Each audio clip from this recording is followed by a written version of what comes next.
Hello, and welcome to another edition of Day Drinking with Kevin. I'm your host, Kevin McGuire, and in today's episode, we're going to find out what's up with Chardonnay.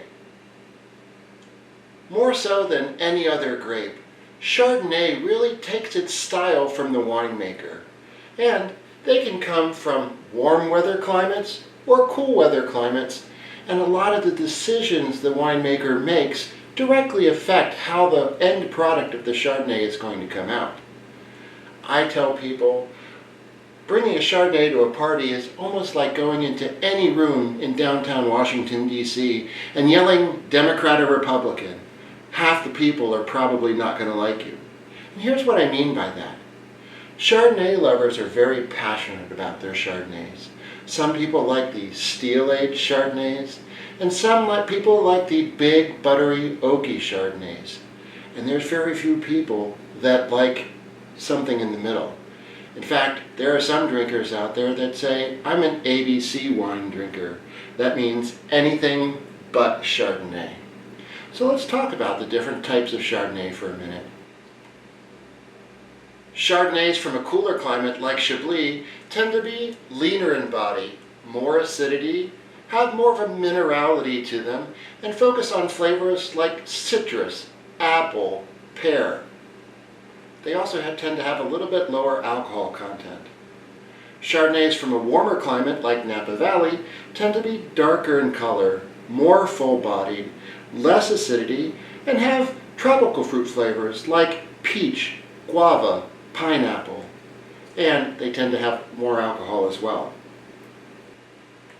A lot of what makes a Chardonnay are the winemaking choices that they make during the processing of the grapes.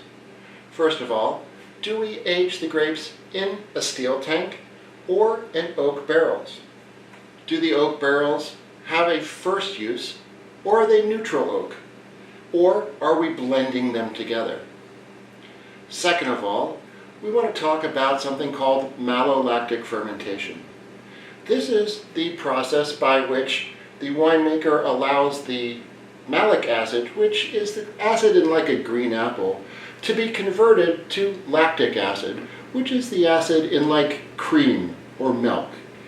It obviously makes the Chardonnay a little bit softer, a little less acidic, but it also produces something called diacetyl. And diacetyl is that buttery flavor that you get in Chardonnay, and is actually the same compound they use to flavor movie theater popcorn. So when you take your Chardonnay, put it to your nose, and say, I smell butter, that's because of the diacetyl.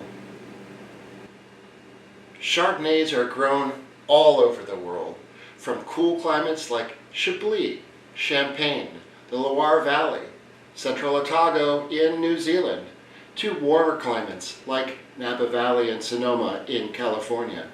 But they have one thing in common.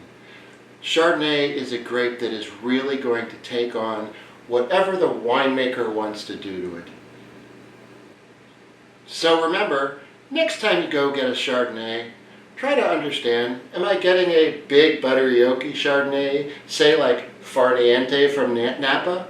Or am I getting a leaner, cool climate Chablis, for example? That will make a big difference. And if somebody asks you to bring a Chardonnay to a party, ask them, what type of Chardonnay do you prefer? This will help you make the right choice. So, in this episode, we learned what's up with Chardonnay. I hope you enjoyed this episode, and if you did, please consider giving it a thumbs up. And consider subscribing to Day Drinking with Kevin. And if you have ideas for future episodes, please email me at daydrinkingwithkevin@gmail.com. Until next time, this is Kevin McGuire saying salute.